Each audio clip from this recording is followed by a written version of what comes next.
Baik teman-teman, di sesi kali ini kita akan melanjutkan sesi praktikum tentang PHP function. Ini di bagian pertama.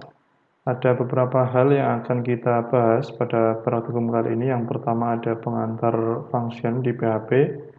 Yang kedua ada function menggunakan satu parameter. Yang ketiga ada function dengan beberapa parameter. Kemudian yang keempat ada function date ya, atau tanggal atau penanggalan. Kemudian ada beberapa tujuan pembelajaran. Yang pertama, mahasiswa mampu membuat function menggunakan bahasa PHP. Yang kedua, mampu membuat function menggunakan satu parameter.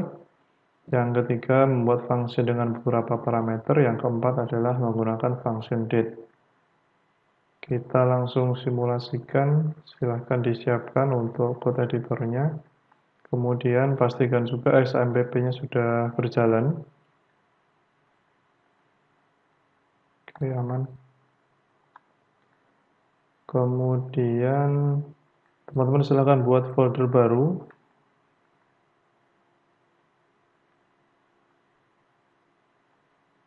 Kita open.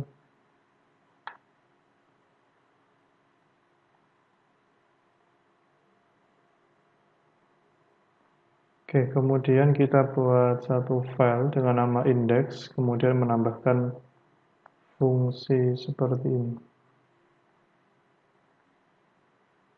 New file, kita simpan sebagai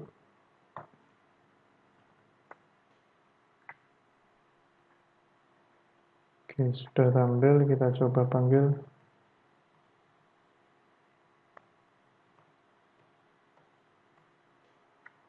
Oke, ini sudah tampil pesan yang namanya Selamat datang Indonesia. Ini lebih saya jelaskan. Jadi kita di sesi ini telah membuat satu function baru yang namanya function ucapan atau fungsi ucapan, di mana isinya ini adalah pesan untuk menampilkan pesan selamat datang di Indonesia.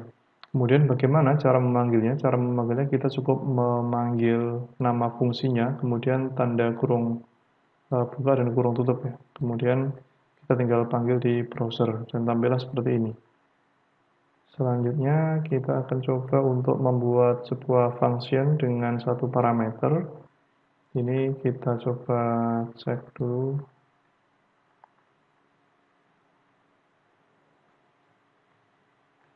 Kita simpan.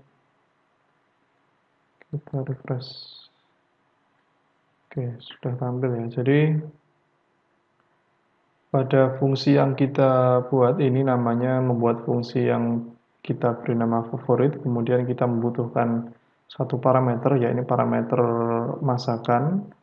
Kemudian nanti kita akan menampilkan statement berupa string ya, saya suka makan apa. Ini nanti para argumennya masuk ke sini, menggantikan parameter masuk ke dalam parameter sini. Nah, cara memanggilnya adalah sama, yaitu menyebut nama fungsinya, kemudian isinya ini apa. Yang nama ini soto ini nanti akan menggantikan ya, atau akan masuk ke dalam variabel sini ke parameter masakan. Jadi yang dicetak yang pertama adalah soto, kemudian untuk yang kedua ini adalah sate, yang ketiga ini adalah nasi kebuli. Ini adalah cara untuk menggunakan fungsi atau function dengan satu parameter masukan. Kemudian kita akan coba untuk menggunakan dua parameter. Nanti bisa juga teman-teman menggunakan tiga parameter, tergantung kebutuhan. Ini kita coba simpan. Kita refresh dulu.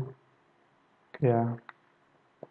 Nah, pada praktikum kali ini kita akan membuat sebuah fungsi ya. Sudah membuat fungsi yang bernama suka.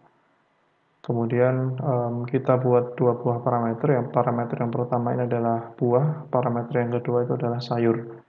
Kemudian kita akan menampilkan satu buah statement. Ya, ini yang isinya adalah saya suka buah apa gitu ya. Kemudian dan sayur apa. Nah, ini nanti masing-masing parameter ini nanti akan digantikan oleh argumen di bawah ini. Jadi untuk line yang pertama atau baris yang pertama kita mengisi buah itu dengan buah mangga. Kemudian untuk sayur ini diisi dengan kata wortel. Kemudian untuk baris yang kedua ini apel ya, untuk buah nanti masuk ke sini. Kemudian untuk brokolinya ini nanti juga masuk ke sini.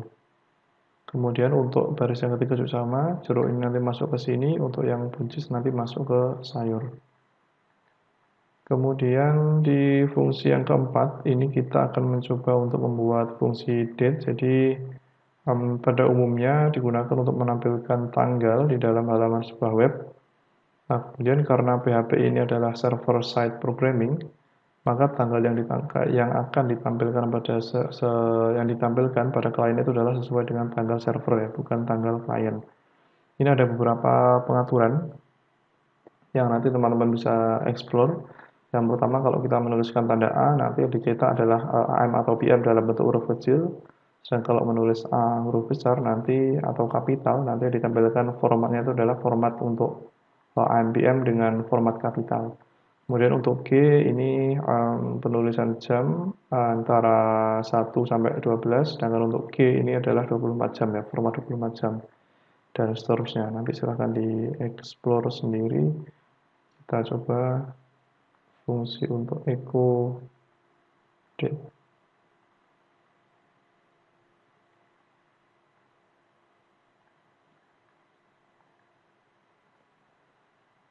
Oke, echo date MDY. Jadi M ini mewakili month atau bulan. Kemudian untuk D ini adalah day atau hari atau tanggal ya, tanggal. Kemudian untuk Y ini adalah year. Sesuai dengan yang ada di modul, misalkan kita ingin mencetak Y ya, ini Y ini adalah 2 digit, tadi ditulis 20. Kemudian untuk M ini juga sama, tanggal. Kemudian untuk D ini adalah dari 01 sampai 31. Ini artinya sudah sesuai ya, 10 ini bulannya, ini tanggalnya, kemudian ini adalah tahunnya. Kemudian kita coba untuk mengganti atau kita tambah ya.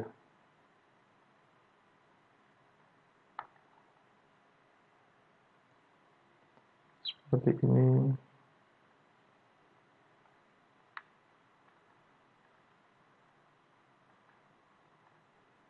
Nah, ini sudah tampil, ini untuk yang kedua. Ini adalah 10.04.20 hanya saja separator atau pemisah antar bulan, tanggal, dan tahun itu adalah dalam bentuk strip ya, atau minus, sedangkan yang ini tadi kita membuatnya dalam tanda miring. Jadi secara penulisnya adalah seperti ini ya, dipisahkan oleh tanda apa. Kemudian misalkan kita mencetak beberapa timestamp ya, format timestamp.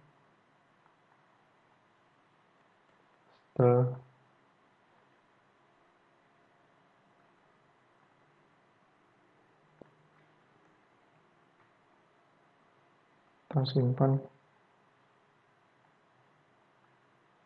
Oke, jadi penjelasannya adalah seperti ini. Jadi today atau hari ini formatnya itu apa, nanti dikerjakannya itu adalah tanggal sekian, kemudian untuk tanggalnya itu sekian ya, ini ada jamnya. Kemudian ini hanya perbedaan penulisan, jadi kalau yang ini tahunnya itu ada 2 digit, sedangkan yang ini ada 4 digit. Kemudian ini format yang ditulis dulu itu adalah bulan dengan penulisan angka, kemudian 04 ini adalah tanggalnya, sedangkan untuk yang ini ditulis bulan itu sebagai nama bulannya apa, kemudian ini tanggalnya, ini tahunnya, beserta jamnya. Sedangkan untuk yang ini adalah tanggalnya, ini 1 digit, kemudian ini ada bulannya, kemudian ada tahun dengan 4 digit. Ini tanpa separator, kemudian ini adalah menunjukkan jam menggunakan format atau pemisah titik 2. Sekarang kita coba lagi, ini untuk mengetahui tahun saat ini kita bisa mencoba menggunakan fungsi date, kemudian tanda petik Y ya, Y kapital. Kita coba simpan, kemudian kita coba refresh, ya 2020 ya. Ini kalau kita ketik Y kecil, itu seharusnya 20. Nah, ini untuk yang singkatnya, untuk yang Y kapital itu adalah versi lengkapnya. Kemudian untuk mengetahui bulan, ini kita bisa menggunakan perintah date, kemudian tanda F kapital, kita simpan. Ini adalah Oktober ya. Ini kalau kita ganti F kecil, harusnya 10 ya. F ya, ini nggak bisa berarti. Ya, F besar ini untuk menampilkan bulan. Untuk bulan tadi M ya berarti. Nah, ini untuk menampilkan bulannya saja menggunakan format angka. Kemudian untuk mengetahui hari kita bisa mencetak menggunakan fungsi date, kemudian ini L ya. Kita refresh. Nah, ini adalah Sunday, hari Minggu. Kemudian untuk mengetahui beberapa hari yang akan datang, kita bisa menggunakan perintah ini. Ini date, day 1, kemudian ada tahunnya juga. Kita coba simpan. Oke, lusa adalah tanggal 20 ya. Ini formatnya day, month, sama year. Kemudian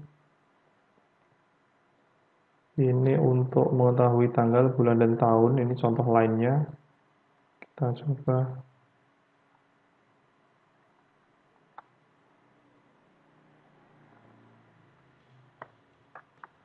Kita simpan. Kita refresh. Oke. Ini adalah fungsi ya untuk menampilkan hari besok. Kemudian ini ada +1. Kemudian untuk bulan kemarin ini ada month yang di -1. Bulan kemarin ya month. Kemudian untuk tahun depan ini Y-nya ditambah 1. Jadi apa yang ingin ditambahkan, apa yang ingin diketahui, bisa ditambah seperti ini. Misalkan ya ini contohnya. Misalkan tambah 5, kita coba simpan dulu. Ya, ini jadi 2025. Kemudian ini untuk kombinasi fungsi angka, fungsi tanggal ya dengan array. Ini bisa menggunakan perintah seperti ini.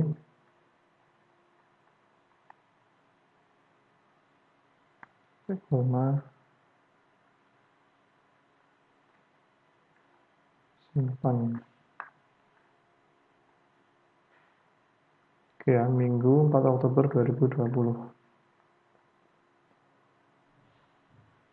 Oke, sekian materi kali ini tentang fungsi date. Ada beberapa function yang telah kita coba, diantaranya adalah untuk mencetak hari, bulan, tanggal menggunakan beberapa format. Misalkan untuk hari adalah misalkan Senin sampai Minggu, kemudian ada juga bulan itu dalam bentuk angka 2 digit, maupun namanya misalkan Januari, Februari, Maret, April, dan sebagainya. Kemudian untuk tahunnya juga bisa 2 digit ataupun 4 digit.